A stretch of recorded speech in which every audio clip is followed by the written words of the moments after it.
Hello students, मैं आपकी हिंदी की टीचर आदर्श शिक्षा निकेतन हाई स्कूल से। बच्चों, आज हम आपकी हिंदी में बाल राम कथा में चैप्टर 1 से रिवीजन स्टार्ट करेंगे, ठीक है।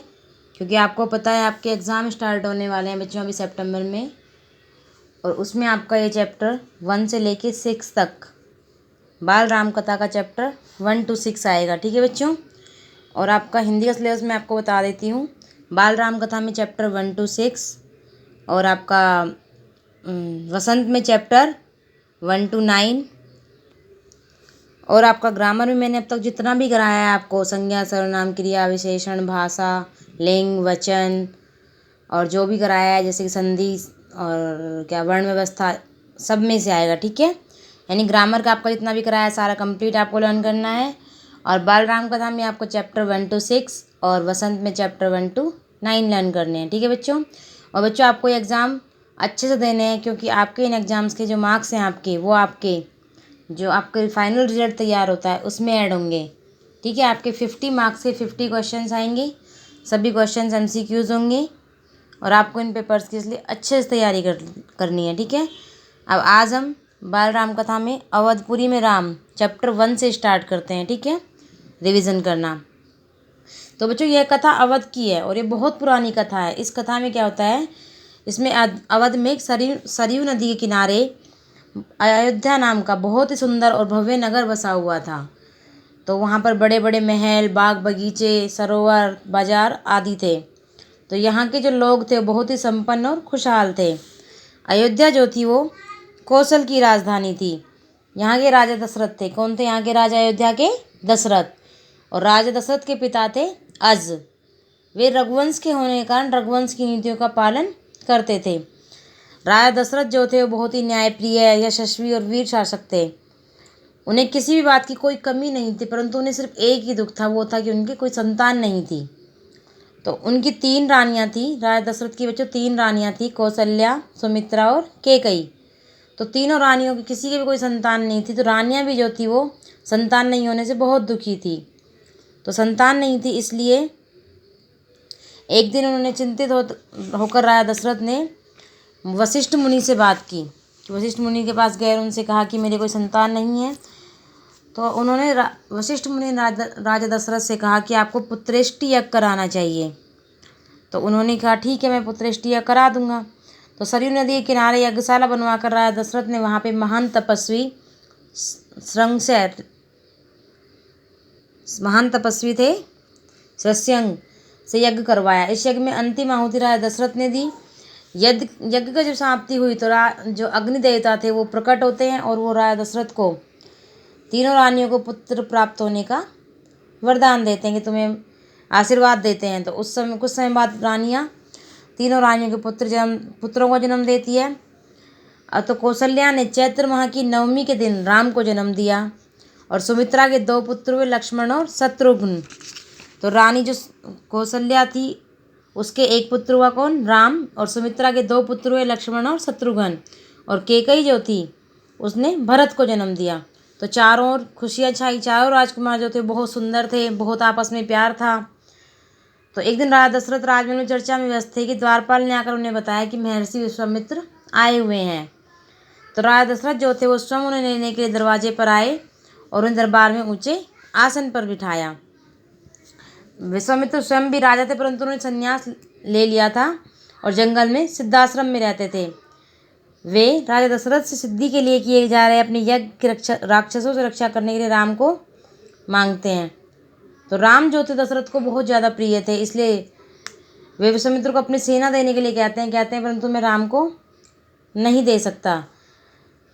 परंतु जो विश्वामित्र थे वो कहते हैं मैं तो केवल राम को ही लेकर जाऊंगा। तो मुनि वशिष्ठ जो होते हैं वो समझाते हैं, उनके समझाने से राम को भेजने के लिए जो दशरथ थे वो तैयार हो जाते हैं, और साथ में वो जो है लक्ष्मण को भी भेज देते हैं। तो विश्वामित्र जो थे वो दोनों भाइयों को वहाँ से लेकर वो चले जाते हैं, ठीक है बच्चों। ये आपका चैप्टर 1 था। चैप्टर 2 में क्या है? जंगल और जनकपुर। तो बच्चों इसमें क्या होता है, फिर जब वो विश्वामित्र दोनों को लेकर चले जाते हैं, तो महर्षि विश्वामित्र जो थे वो दोनों को लेकर चले जाते हैं। तो वहाँ पे क्या होता है कि वो सरयू नदी के किनारे की ओर बढ़ते हैं, और उन्हें आश्रम, क्योंकि उन्हें अपने आश्रम पहुंचने के लिए नदी पार करनी थी, तो नदी के किनारे किनारे चलते रहते हैं। एक स्थान पर गंगा के साथ सरयू मिल रही थी, रात हो गई थी, इसलिए तीनों ने संगम पर बने एक आश्रम में विश्राम किया और अगले दिन सुबह ही नाव से गंगा पार की। तो जंगल में जब वो जा रहे थे तो उन्हें राक्षसी ताड़का मिलती है। उस वन का नाम भी, जिस वन में वो होकर जा रहे थे जहाँ पे राक्षसी ताड़का थी, उस वन का नाम भी क्या था? ताड़का वन था। तो वहाँ पर वो राम जो है वो ताड़का का वध करते हैं विश्वामित्र की आज्ञा से, क्योंकि वो उन्हें, महर्षि जो थे उन्हें आज्ञा देते हैं कि तुम ताड़का का वध कर दो। ताड़का का वध कर देते हैं और वो अपने साथ उन्हें लेकर चले जाते हैं। उसके बाद अगली सुबह जो होती है बहुत सुहावनी होती है, वहाँ पहुँच जाते हैं। तो वहाँ आश्रम में पहुँच जाते हैं, तो महर्षि के आश्रम में पहुँच गए, तो वहाँ पे आश्रम वासियों ने उनका बहुत स्वागत किया। उसके बाद जो महर्षि विश्वामित्र थे वो यज्ञ की तैयारी करते हैं, तो राम लक्ष्मण पहरा देते हैं। तो वहाँ पे सुबाहु और मारीच नाम के दो राक्षस जो हैं वो धावा बोल देते हैं। तो राम जो है मारीच को मूर्छित कर देते हैं अपने बाण से, और मूर्छित होकर मारीच समुद्र किनारे जा गिरता है, और जब उसे होश आता है तो दक्षिण दिशा की ओर भाग जाता है। तो उसके बाद महर्षि विश्वामित्र का जो यज्ञ था वो संपूर्ण हो जाता है। उसके बाद वो महर्षि विश्वामित्र को, राम ने महर्षि को प्रणाम करके उनसे अगले आदेश की प्रार्थना की। तो उन्होंने बताया कि मिथिला में महाराज जनक के यहाँ शिव धनुष है, वो दिखाना चाहता हूँ। तो वो लोग उसे वो महर्षि विश्वामित्र उन्हें मिथिला ले जाते हैं। तो वहाँ पर जाकर राज जनक ने उनका बहुत स्वागत किया और राम लक्ष्मण का उनको परिचय भी कराया। तो अगले दिन जो था यज्ञशाला में सभी लोग आमंत्रित थे, ऋषि मुनि राजकुमार। शिव धनुष जो था वो यज्ञशाला में लाया गया। तो जो राजा जनक थे उन्होंने कहा कि इस धनुष पर जो भी प्रत्यंचा चढ़ा देगा उसी से मैं अपनी पुत्री सीता का विवाह कर दूंगा। तो अनेक राजकुमारों ने प्रयास किया, लेकिन कोई भी उस प्रत्यंचा को नहीं चढ़ा पाया। तो उसके बाद क्या होते हैं कि जो महर्षि विश्वामित्र थे वो राम को आज्ञा देते हैं। तो राम जो है जाते हैं और उस पर प्रत्यंचा चढ़ा देते हैं। तो इस तरीके से राम का सीता के साथ विवाह हो जाता है। जब राम प्रत्यंचा चढ़ाते हैं तो उसके बाद वो बीच में से धनुष जो है वो टूट भी जाता है और राम का सीता के साथ विवाह हो जाता है। और राजा जनक जो है वो राजा दशरथ को बारात लाने का निमंत्रण भेज देते हैं। शादी की तैयारियां होती हैं और राम का विवाह सीता के साथ, और जो उनकी छोटी पुत्री थी उनका विवाह, उर्मिला का विवाह लक्ष्मण से, और अपने छोटे भाई यानी राजा जनक के जो छोटे भाई थे कुशध्वज, उनकी भी दो पुत्रियां थी। तो मांडवी का विवाह भरत से और श्रुतकीर्ति का विवाह शत्रुघ्न से हो जाता है। ठीक है, तो इसके बाद फिर आपका इस तरीके से उन सबका विवाह हो जाता है। इसके बाद आप चैप्टर शुरू होता है 3 दो वरदान। दो वरदान में बच्चों क्या होता है इस चैप्टर में कि रानी कैकई को एक बार राजा ने कहा था कि मैं तुम्हें 2 वरदान देता हूँ। तो रानी कहती है कि मैं अभी नहीं लूँगी, समय आने पर लूँगी। तो रानी कैकई अब उन 2 वरदानों को राजा से मांग रही है। देखिए, तो रानी कैकई राजा से कहती है कि मुझे 2 वरदान दो, कि पहला तो राजा दशरथ जो थे वो राम का राज्याभिषेक करना चाह रहे थे, तो कहते हैं कि पहले तो राम को 14 वर्ष का वनवास दीजिए। तो राम को 14 वर्ष का वनवास देने के लिए कहती है, और दूसरा कहती है कि भरत को जो है वो राजगद्दी दी जाए। और ये सब उसे कैकई को, जो मंथरा जो है कैकई की जो दासी होती है, वो भड़काती है कि तुम इस तरीके से महाराजा से मांगो, इस तरीके से तुम को भवन में चली जाओ, सब बातें उसे बताती है। तो महाराजा दशरथ जो थे वो बहुत ज़्यादा परेशान हो जाते हैं कि अब क्या किया जाए। वो कैकई को समझाते हैं कि तुम मेरे प्राण मांग लो, कुछ भी मांग लो, लेकिन तुम ये वरदान मत मांगो कि राम को वनवास दो। मैं भरत को राजगद्दी देने के लिए तैयार हूँ, लेकिन राम को 14 वर्ष का वनवास मत मांगो। लेकिन वो नहीं मानती, वो कहती नहीं, राम को 14 वर्ष का वनवास होना ही चाहिए। तो राजा दशरथ जो हैं वो बेहोश हो जाते हैं और बेसुध पड़े रहते हैं। वो बार बार गिड़गिड़ाते हैं, उसे डराते हैं, धमकाते हैं कैकई को, लेकिन कैकई पर कोई भी असर नहीं होता। इस तरीके से कैकई अपने दोनों वरदान मांग लेती है। इसके बाद होता है राम का वनगमन। जब कैकई 2 वरदान मांग लेती है तो भगवान राम जो हैं उन्हें जब इस सब का पता चलता है तो वो बिना कुछ कहे राम वन जाने के लिए तैयार हो जाते हैं, अपने पिता से आज्ञा लेते हैं और अपनी माता के पास आते हैं। फिर सीता के पास जाते, सीता जी कहती है मैं भी आपके साथ चलूँगी, मेरी माँ ने मुझसे कहा था कि अपने पति का साथ कभी भी मत छोड़ना, तो मैं आपके साथ चलूँगी। तो राम मना करते हैं, लेकिन वो नहीं मानते हैं। तो राम सीता को अपने साथ ले लेते हैं। तो इतनी देर में लक्ष्मण आ जाते हैं, वो भी कहते हैं भैया मैं भी आपके साथ चलूँगा। तो वो कहते हैं कि नहीं तुम मत जाओ, तुम घर पर रहो, लेकिन नहीं मानते हैं। तो वो लेकिन लक्ष्मण भी फिर राम लक्ष्मण और सीता तीनों वन को चले जाते हैं। और राजा दशरथ जो होते हैं वो खड़े खड़े देखते रहते हैं, और उनके मंत्री होते हैं सुमंत, वो उन्हें रथ में लेकर जाते हैं। और राजा दशरथ जो बराबर रथ की तरफ देखते रहते हैं कि रथ जब तक उनकी आंखों से ओझल नहीं हो जाता। तो वो लोग जब वहाँ से जाते हैं तो राम मुड़कर अपनी जन्मभूमि को प्रणाम करते हैं, जहाँ पे उनकी जन्मभूमि ख़त्म होती है, यानी जहाँ से उनका नगर ख़त्म होता है वहाँ पे अपनी जन्मभूमि को प्रणाम करते हैं। और अपनी जन्मभूमि से कहते हैं मैं अब आपके 14 वर्ष के बाद ही दर्शन करूँगा। शाम होती है तो वो श्रृंगेरपुर गाँव में पहुँचते हैं। वहाँ पे राजा राम के एक मित्र रहते हैं, वहाँ पर भगवान राम के मित्र होते हैं निषाद राज गुहू, वो रहते हैं। वो उनका स्वागत करते हैं और अगली सुबह नदी के वो उस पार पहुँच जाते हैं। और उसके बाद वो मंत्री को भी समझा बुझाकर वापस भेज देते हैं। मंत्री जो है अयोध्या लौट आते हैं। अयोध्या जब मंत्री आते हैं तो राजा पूछते हैं राजा दशरथ पूछते हैं कि सीता कहाँ है, राम कहाँ है, सीता कैसी है, लक्ष्मण का क्या समाचार है, वे कहाँ रहते हैं, क्या खाते हैं। और उसके बाद क्या होता है कि राम के वन गमन के 6ठे दिन जो राजा दशरथ थे वो अपने प्राण त्याग देते हैं। तो उसके बाद जो उनका जो भरत और शत्रुघ्न थे वो दोनों अपने नाना के घर गए हुए थे, तो उन्हें घुड़सवार भेजकर तत्काल बुलाने के लिए कहा जाता है। इसके बाद आपका आता है चित्रकूट में भरत। तो भरत को जो है तत्काल बुलाया जाता है। भरत और शत्रुघ्न दोनों को वहाँ तत्काल बुला ले जाता है और उनसे कहा जाता है कि आप शीघ्र चलिए। लेकिन उनसे साथ ये भी कहा जाता है मंत्री से कि उन्हें ऐसा प्रतीत नहीं होना चाहिए कि भाई वहाँ पे जाओ तो कि भरत को ऐसा लगे कि कोई घटना घटी है। तुम साधारण तरीके से जाना और आराम से लेके आना। इधर भरत को सपना आता है कि विरत की कोई चंद्रमा धरती पर गिर पड़ा है, वृक्ष सूख गए हैं, समुद्र सूख गया है। तो और एक राक्षसी उसके पिता को खींचकर ले जा रही है। वे रथ पर बैठे हैं, रथ गधे खींच रहे हैं। तो जिस समय वो भरत अपने मित्रों को सपना सुना रहे थे उस समय एक घुड़सवार आकर बताता है। तो राजा केकयराज जो थे उन्होंने भरत को 100 रथों के साथ विदा किया। इसके बाद भरत जो है अपने घर आ जाते हैं। अयोध्या आकर वो देखते हैं कि पिता कहाँ हैं, भाई कहाँ हैं। तो अपनी माँ से पूछते हैं तो उनकी माँ उन्हें बताती है कि तुम्हारे जो पिताजी हैं उनका स्वर्गवास हो गया है। अपने पिता के देहांत का समाचार सुनकर वो बहुत व्याकुल हो जाते हैं। फिर वो राम से मिलने के लिए व्याकुल रहते हैं।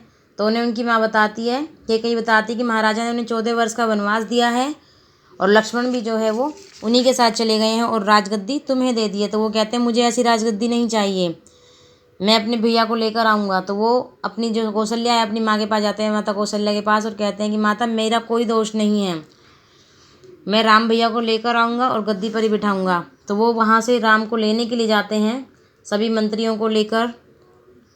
तो वहाँ पे जाते हैं तो भरत अपनी चतुरंगिनी सेना लेकर अयोध्या वापस लेने के लिए चित्रकूट की ओर चल पड़ते हैं।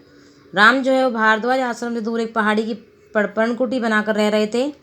भरत जब श्रृंगेरपुर पर पहुँचे तो वहाँ पे वो निषाद राज गुहू जो था उसे लगता है कि भरत जो है राम पर आक्रमण करने जा रहे हैं, परंतु सही स्थिति का जब उन्हें पता चलता है तो उनका स्वागत करते हैं वो, और गंगा पार करने के लिए 500 नौकाएँ भी देते हैं। तो सेना जब जंगल में चल रही तो खलबली मच जाती है, और जो राम और सीता पर्णकुटी में थे और लक्ष्मण जो है वो बाहर पहरा दे रहे थे। उन्होंने एक ऊंचे पेड़ पर चढ़कर देखा कि अयोध्या की सेना आती हुई दिखती। तो भैया से कहते हैं कि भैया वो हमें मार डालेंगे। लक्ष्मण अपने भैया राम से कहते हैं भैया शायद एक छत्र राज्य करने के लिए हमें जो भरत जो है वो हमें मार देना चाहता है। राम ने लक्ष्मण को धैर्य रखने के लिए कहा और समझाया कि वह हमसे भेंट के लिए भी आ सकता है। तो भरत जो है वो सेना को पहाड़ी से नीचे रोककर शत्रुघ्न के साथ नंगे पांव शिला पर बैठे हुए राम से आकर मिलते हैं और राम के चरणों में गिर जाते हैं और कुछ नहीं बोलते हैं। शत्रुघ्न ने भी ऐसा ही किया और राम जो है उठाकर उन्हें सीने से लगा लेते हैं और सबकी आंखों में आंसू आ जाते हैं। तो राम जो है वो भरत से कहते हैं कि तुम यहाँ क्यों आए हो। तो भरत कहते हैं भैया आप चलिए, मैं आपको लेने के लिए आया हूँ, और अपने पिता के देहांत का समाचार बताते हैं कि भैया पिता का देहांत हो गया है। तो राम इस खबर को सुनकर शोक में डूब जाते हैं, और कैकेयी को भी उन्होंने राम ने जो सहज भाव से प्रणाम किया, और सीता को तपस्वी वेश में देखकर सब माताएं परेशान हो जाती हैं। लेकिन राम जो है वहाँ से जाने से इनकार कर देते। तो भरत कहते हैं कि मैं राजगद्दी पर नहीं बैठूंगा, आप अपनी चरण पादुकाएं यानी अपनी खड़ाऊ दे दीजिए। तो राम कहते हैं ठीक है। तो भरत जो है राम की खड़ाऊ लेकर अयोध्या आ जाते हैं और तपस्वी के वस्त्र पहनकर नंदीग्राम में रहने लगते हैं। कहाँ रहने लगते हैं? नंदीग्राम में। और वहीं वे राम के अयोध्या लौटने के लिए 14 वर्षों तक प्रतीक्षा करते हैं। ठीक है। इसके बाद दंडक वन में 10 वर्ष।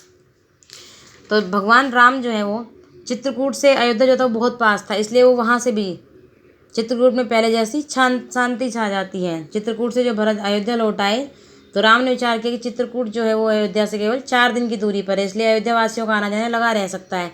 इसलिए वो उस वहाँ को भी छोड़ देते हैं और वो अत्रि मुनि से विदा लेकर चित्रकूट छोड़ देते हैं। और दंडकारण्य घना वन था, वहाँ के तपस्वियों जो राक्षस तंग करते रहते थे, तो वहाँ के जो मुनि थे उन्होंने राम का स्वागत किया और मायावी राक्षसों से उनकी रक्षा करने के लिए कहा। तो सीता नहीं चाहती थी कि राम जो है कारण राक्षसों को मारे, लेकिन राम कहते हैं कि मेरा तो जन्म ही मायावी राक्षसों का विनाश करने के लिए हुआ है। राम लक्ष्मण और सीता जो है दंडकारण्य में 10 वर्ष तक रहते हैं। तो एक दिन क्या होता है, छरभंग मुनि के आश्रम में उन्होंने ऋषियों के कंकाल को ढेर देखा। इन ऋषियों को राक्षसों ने मार दिया था। सुतीक्ष्ण मुनि ने राम को राक्षसों के अत्याचारों कथाएं सुनाई, अगस्त्य ऋषि से मिलने की सलाह दी। पंचवटी जाते हुए राम की भेंट जटायु से हुई। वह राजा दशरथ का मित्र था, उसने राम को वन में सहायता देने का वचन दिया। पंचवटी में लक्ष्मण ने सुंदर कुटिया बनाई। अब वो लोग कहाँ रह रहे थे? पंचवटी में। तो एक दिन क्या होता है, राम लक्ष्मण और सीता कुटिया के बाहर बैठे हुए थे। तो लंका के राजा रावण की बहन शूर्पणखा जो है मायावी रूप धरकर राम से विवाह करने के लिए आती है। तो राम का विवाह हो चुका था और वो कहते मेरी पत्नी तो मेरे साथ है।